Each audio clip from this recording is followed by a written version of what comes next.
Aries, welcome dito sa aking channel, Kapalaran 888 Aries. Alamin natin kung anong messages, vibration, gabay energy para sa lahat ng Aries. This is from August 1 hanggang August 15 of 2025 Aries. Kung bago ka sa channel ko, please like, share, and subscribe. Pakipress ang notification bell button. And Aries, sinasabi ng baraha sa'yo na please connect your intuition sa bawat baraha na lumalabas para hindi ka maguluhan or hindi ka mahirapan na makita kung etong barahan to is resonated sa iyo or hindi. Okay, this is 5 and 6. Magkasunod sila. Parang silang may edad. This is mature man, this is mature woman. So Aries, ang nakikita ko sir dito na you need to focus. Maybe ito ay anak na Aries. Maybe ikaw ay anak. Maybe malapit ka lang sa magulang mo, sa lolo-lola mo, or malayo. So maybe you're working abroad or working sa local pero malayo ka. Sinasabi ng baraha sa'yo na yung parents na to or yung elders na to, yung mature man and mature woman na to, ay posibleng nangangailangan sila ngayon ng attention from you. Or sinasabi ng baraha sa'yo dito na makinig ka, Aries, sa dalawang ito. Okay, it's either this is your father or this is your mother. So, kumbaga, dyan yung focus mo sa mga tao yan sa ngayon.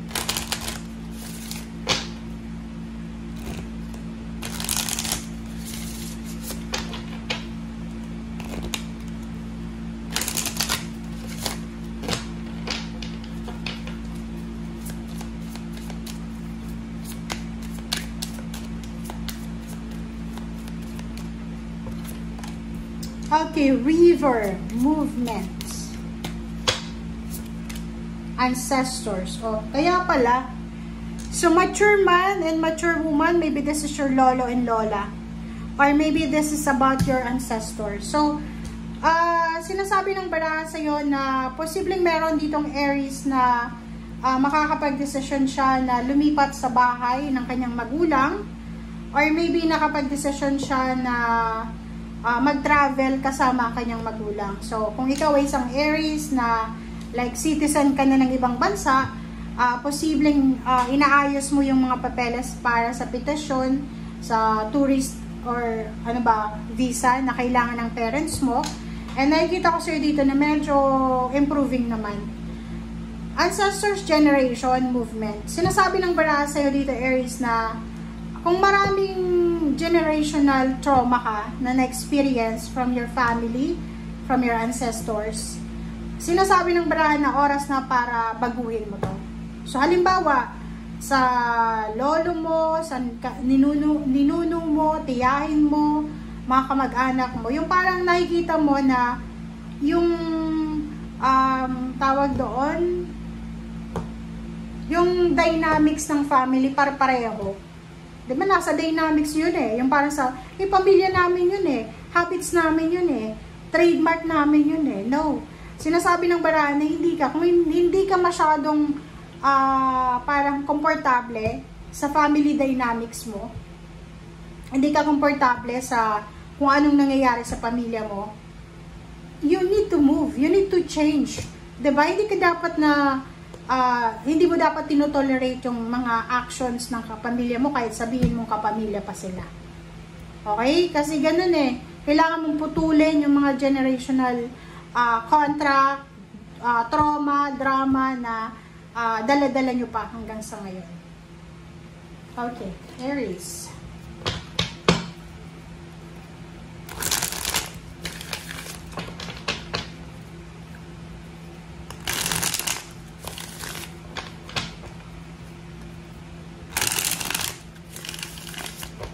Or parang ano to eh, ancestors generation, yung parang sa pamilya, kasi may snake dyan, diba? Like sa pamilya mo, kadugo mo, yung uso yung ano, pag tatraidor, uso yung chismisan, ganyan, ganito. Kung ayaw mo ng ganon, yung parang naiis ka, hindi mo kailangan makijoin sa kanila, just because they are your kadugo is magiging ganon ka din, no? Pwede ka din maiba, depende yun sa'yo. Okay?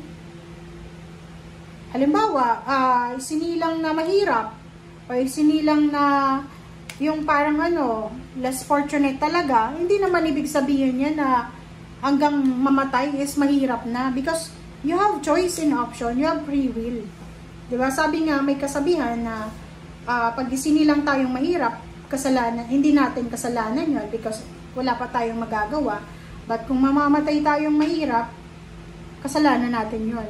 Pero contradict din yung, I'm not parang pabor dyan sa kasabihan na yan. Kasi like yung mga lolo-lola na medyo mahirap na, diba?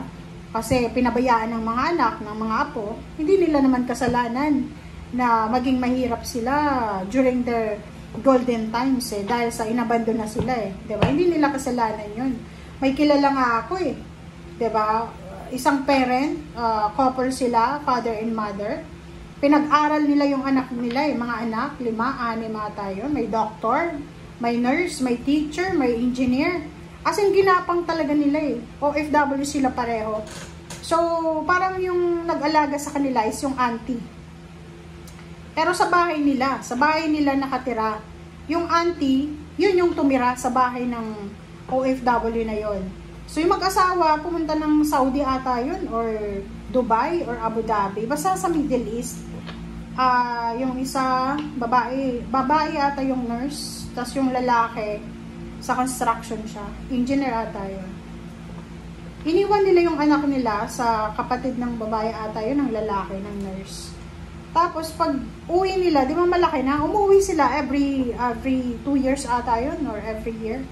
Siyempre, maliit pa. So, nakikita ng mga anak nila na sa graduation nila, yung auntie nila, yung nag-honor sa kanila, sa mga field trip, kasama yung auntie, hindi nila alam na yung pera na sinasahod ng parents nila sa ibang bansa, yun yung kinakain nila. Nakapag-aral sila na maging doktor, maging yung isa nga nurse ata yun, or engineer. And then, after, di ba, yung medyo may edad na yung dalawa, retired na, umuwi na ng Pilipinas, and they're expecting na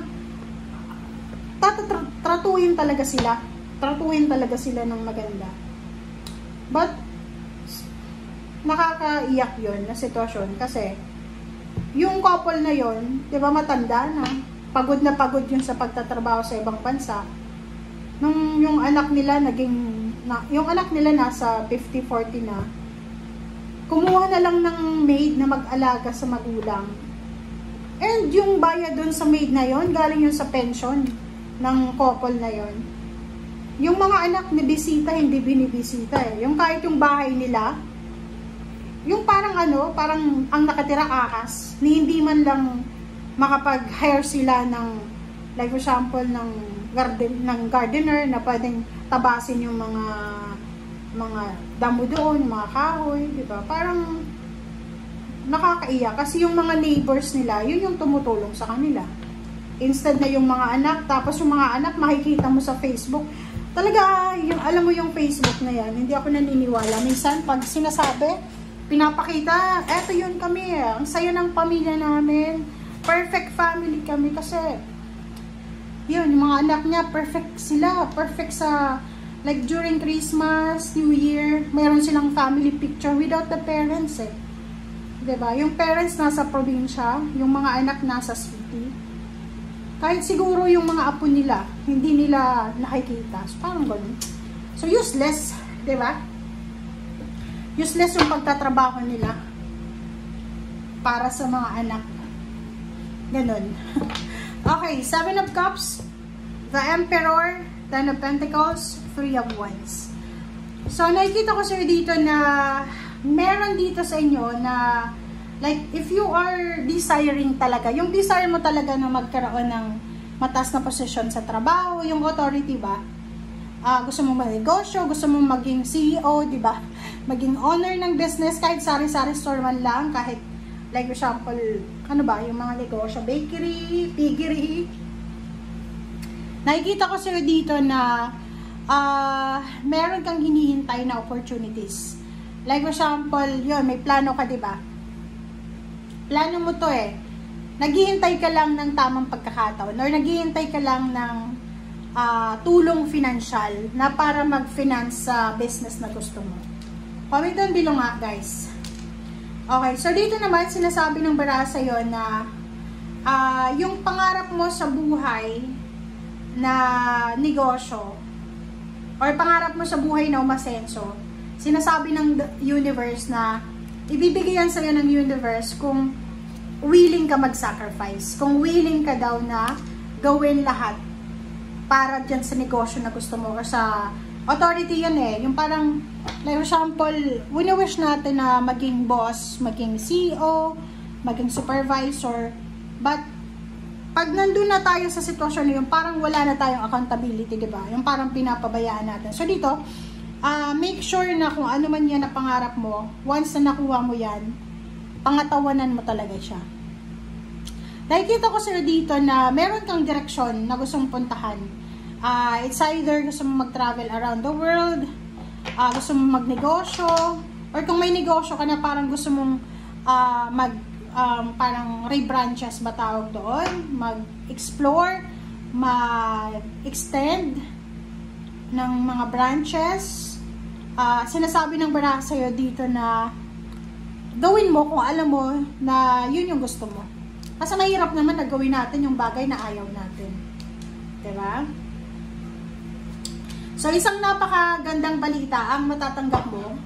Lalo na doon sa may mga health issues, may mga problema sa pera. Sinasabi ng bara sa'yo na isang good news ang matatanggap mo. Like isang job offer, contract signing, ang posibleng i-offer sa'yo sa mga susunod na araw, buwan na taon. Thank you guys for watching. Bye!